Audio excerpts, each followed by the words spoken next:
All right, we're back with a couple more one-liners. This next one here I use a lot also. And what we're trying to do again with the lead sheet, and I know sometimes I repeat myself, but it's really important that you guys pay attention and understand what it is that we're trying to get across here. And it's all the philosophy of talking to people. It's all the philosophy of selling.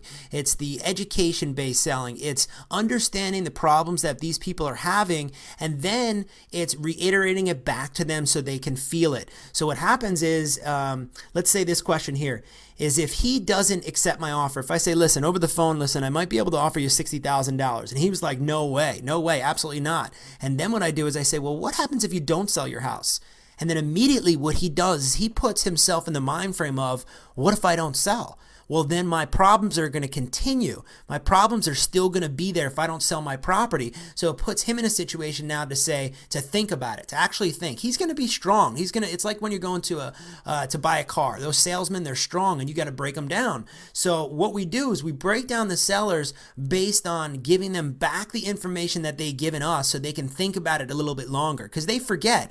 They're coming in here as a game. They're trying to get the most for their property as we're trying to get the least amount. So we want to bring back that emotion in our conversations, and this is definitely something that does it. What happens if you don't sell your house? And then shut up. Just let him talk, let him feel the emotion, and let him think about what's going to happen if he doesn't sell his property. And he's going to give you an answer, and that answer could be many different things, but what it's going to do is going to get him to start thinking about his situation, and in most cases that's going to help you get your offer accepted. Okay, here's another one that kind of follows up with what we just said.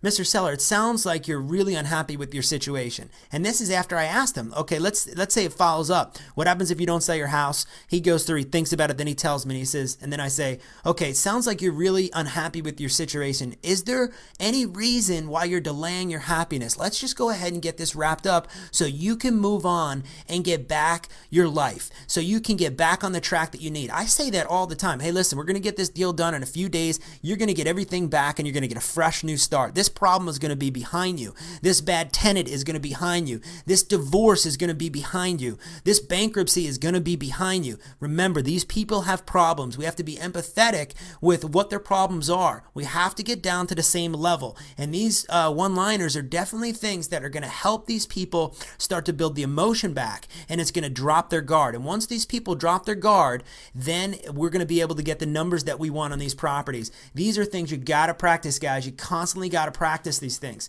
Okay, let's try another one.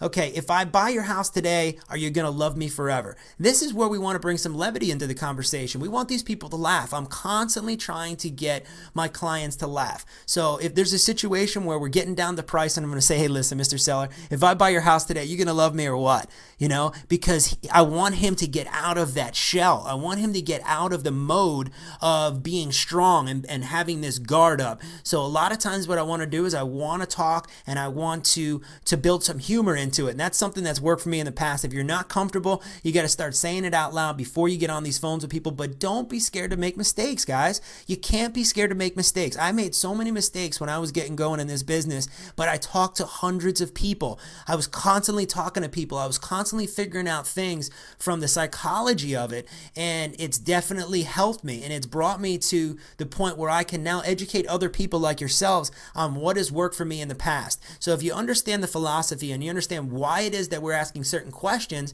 it doesn't seem like you have to learn a lot. You have to understand where these people are at, and you have to understand you have to bring some humor into it, and you also have to let them talk about their situations. Once they talk about their situations, it's going to be a lot more helpful or a lot easier for you to get their guard down. Once you get their guard down, guys, the prices come down. Guard down, prices come down. Remember that. You're going to love it.